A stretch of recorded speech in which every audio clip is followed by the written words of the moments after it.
Brett Okamoto with UFC President Dana White. We are just moments after UFC 239 here in Las Vegas, and always plenty to talk about. But let's start with that main event. That was the closest fight that we've seen Jon Jones in a long time. I know you don't always like to score the fights. You say your scores don't matter. I'm going to ask you anyway. How did you score that fight? Anybody who scores that fight for Santos is out of their mind. Really? Yeah, you should never judge another fight if you judge Santos. Santos fought tough. He's a tough guy. He something happened to his knee or his leg. I don't know exactly what in the second round, and he fought through it and was tough, but yeah, he lost that fight. I got to be honest. If you check my Twitter account, I scored at 48-47 for Santos. So I'm done scoring fights, I guess, right? That makes sense to me. Well, explain to me this then. Why, in your opinion, did Jon win that fight? Jon Jones controlled the whole fight, walked him down, controlled the pace of the fight, controlled everything. Jon Jones, moved forward. At the end, you could tell Jon was hurt too. His legs were busted up. He had to be carried out of the octagon, but he absolutely won that fight. Was it a good performance by Jon tonight, did you think?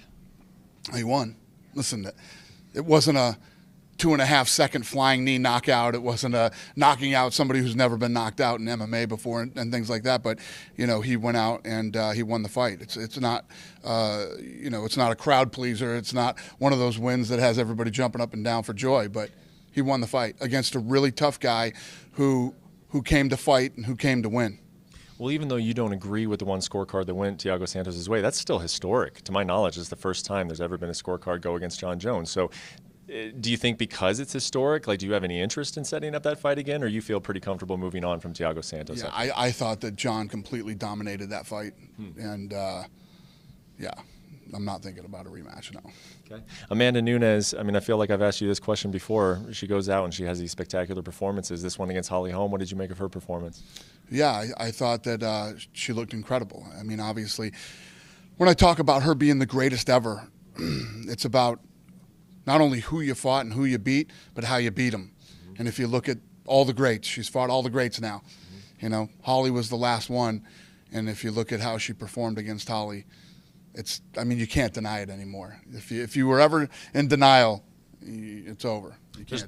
There's no question that she, in my opinion, and I think universally, that she is the best female fighter in the world right now. There does seem to be a little... Ever. Yeah, I will agree with you there as well. But there does seem to be some debate. I put out on social media, she's a superstar. And some people are like, nah, she's not a superstar yet. She's the best in the world, but she hasn't really crossed over into that marketing superstar. How do you view her drawing power?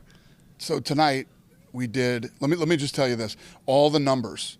And when I say all the numbers tonight are off the charts, including we did a 50-50 raffle, $100,000 and the 50-50. The numbers tonight are off the charts, and she's a part of that.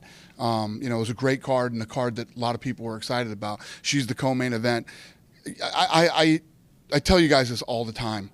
I don't listen to this stupidness. Mm-hmm. People who say she's not a star or this isn't this or this isn't that, they have no idea what they're talking about. Mm-hmm. So I don't listen to that type of stuff. She has burned through, the who's who of female big names. Her biggest fights, you could say, at least many of them are behind her. The Ronda Rouseys, the Miesha Tates, the Chris Cyborgs. So I do want to ask you, what do you see is next for her? How do you continue to keep this run going after she's, dominated all these big listed names? Yeah, you just, she wants the rematch with Cyborg next. We'll see if Cyborg is up for that and if she wants to do it. And if not, then there will be somebody else. There's always somebody else. This is the same stuff we were saying about George St. Pierre, Anderson Silva, and the list goes on and on. Jon Jones, and. Is there any way, and I know you've been talking about this all week, but is there any way you can clear up why there seems to be this miscommunication or misconception about you say that you're open to the rematch, Amanda says she wanted the rematch, she accepted the rematch, and Chris is out there saying, I was never the offer of the rematch, I wanted the rematch. How does this happen? What do you think? Do you think I'm really not trying to make the rematch? Mm-hmm. I've been putting on fights for 20 years. Mm-hmm. Okay, so do you really think I'm not trying to make the rematch? I just don't understand how there's a lack of... You don't? Just a completely two different sides of the story. So what does that tell you? I don't know. There's not two sides of the story. There's three sides of the story. Mm-hmm. You got Amanda who says she wants it. You got me who says I'll make it. Mm-hmm. And you got the other one saying she was never offered it. Mm-hmm.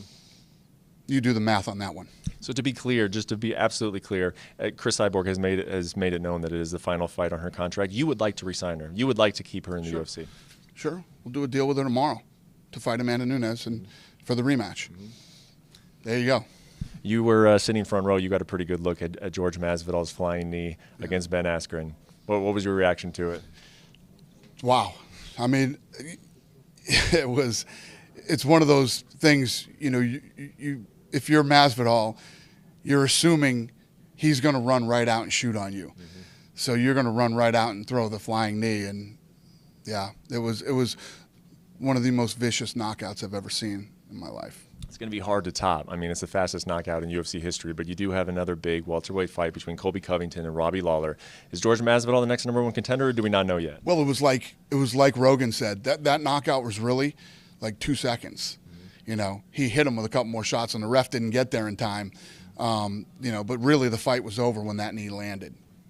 It's kind of weird, you know, Ben Askren, for so long we wanted to know how real is this guy. You know, he was undefeated. He was fighting outside of the UFC, though, not fighting guys in the top 10. Now he's come over and he's had a weird fight with Robbie Lawler where it was like, was the guy out, was he not out? And now a 2-second knockout, really. Do you think we've really learned what we have in Ben Askren, or is it still going to take some time to figure it out?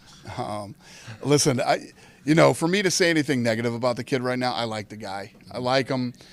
He came over here. He got his shot here that he was looking for. You know, and people were interested. People liked it and liked the whole thing with Ben Askren. He's had a rough 2 first fights in the UFC. Last thing I'll ask you is that one thing I noticed about this card is a lot of young talent, a lot of guys who are 21, 22 years old, you know, Song Yadong, Edmund Shabazian. It's probably hard to pick just one, but who impressed you the most amongst the youngsters tonight? Yeah, it's hard. You know, they both did. You know, those two both had incredible performances, and like you said, so young. And, you know, Edmund 10-0 at 21 years old, impressive. How quickly are you looking to move those guys along? I mean, Darren Till comes to mind. When you mentioned in recent weeks that maybe you moved them along too quickly, but when you got guys who are just starching people in the first round, how will you handle the development of those young guys? Yeah, well, you know, we'll do our best at what we do and try to, you know, get these guys the right fights at the right time. When you look at a kid that's 21 years old, how many fights is he going to have when he's 30, 50? You know what I mean? It's crazy. So, but you heard him tonight. Edmund wants to be the youngest champion and all that stuff. So we'll see. We'll see how he progresses, and we'll see how this thing plays out. But it's exciting and it's fun. Ronda Rousey texted me tonight and said, "I told you he was special." Did she? Yeah. Yeah. Well, thank you for the time. Great night of fights. Appreciate it. Thank you. Thank you. All right. Thanks for watching ESPN on YouTube. For more sports and analysis, download the ESPN app. And for live streaming and special content, subscribe to ESPN+.